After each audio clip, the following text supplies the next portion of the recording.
फिर एक होगी एनसीपी। शरद पवार और अजीत पवार ने मिलाया हाथ। 15 अगस्त को शरद पवार एनसीपी की एक होने का कर सकते हैं ऐलान।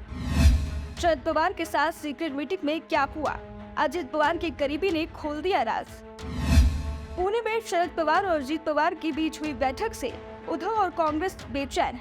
शनिवार की दोपहर पुणे के कोरेगांव पार्क इलाके में डिप्टी सीएम अजीत पवार और एनसीपी चीफ शरद पवार के बीच सीक्रेट मुलाकात हुई है।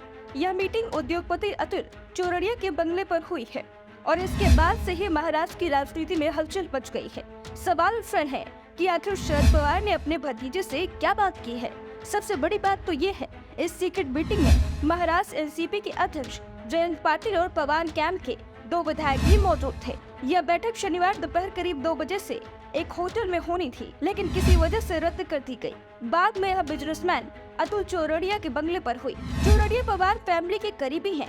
बैठक को मीडिया की नजरों से छिपाने की बहुत कोशिश की गई, लेकिन इसकी खबर लीक हो गई। इस सीक्रेट बैठक में शामिल होने के लिए अजीत सरकारी काफिला छोड़कर पहुंचे थे, वही जयंत पार्टी कार्यकर्ता की गाड़ी से पहुंचे, जिस कारण से किसी को कोई शक न हो। बैठक के बाद निकलते समय अजीत अपनी गाड़ी में मीडिया से नजरें छिपाते नजर आए। दावा किया जा रहा है इस बैठक में क्या बात हुई, इसकी जानकारी शरद पवार 15 अगस्त को दे सकते हैं। दावा तो यहाँ तक किया जा रहा है, इस दिन शरद पवार एक बार फिर एनसीपी के एक होने का ऐलान भी कर सकते हैं। इस समय एनसीपी के 53 विधायकों में से अजीत पवार के साथ 35 तो शरद पवार के साथ 13 विधायक हैं। बाकी विधायकों ने अभी तक अपने पत्ते नहीं खोले हैं। वो समझ नहीं पा रहे हैं कि चाचा भतीजे के बीच ये असली लड़ाई है या फिर नूरा कुश्ती चल रही है। लेकिन बैठक के बाद जो कुछ निकल कर सामने आया है, उसके बाद कहा जा रहा है कि जयंत पाटिल जल्द ही शिंदे सरकार में शामिल हो सकते हैं। उन्हें कैबिनेट मंत्री बनाया जाएगा, साथ ही कोई भारी भरकम मंत्रालय भी थमाया जाएगा।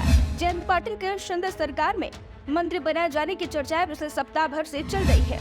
एक सप्ताह पहले केंद्रीय गृह मंत्री अमित शाह महाराष्ट्र आए थे। इस दौरान भी पुणे में ही एक सीक्रेट मीटिंग की खबर आई थी।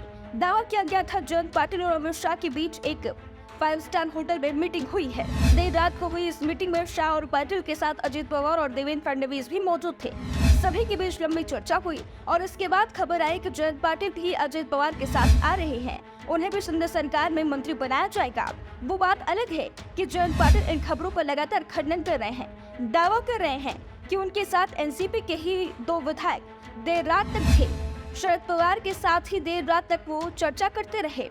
पहले चर्चा थी अजीत पवार के साथ जयंत पाटिल भी उनके साथ जाएंगे, इसलिए अब इस मीटिंग के बाद जयंत पाटिल के बीजेपी के साथ सत्ता में आने की संभावना बढ़ गई है।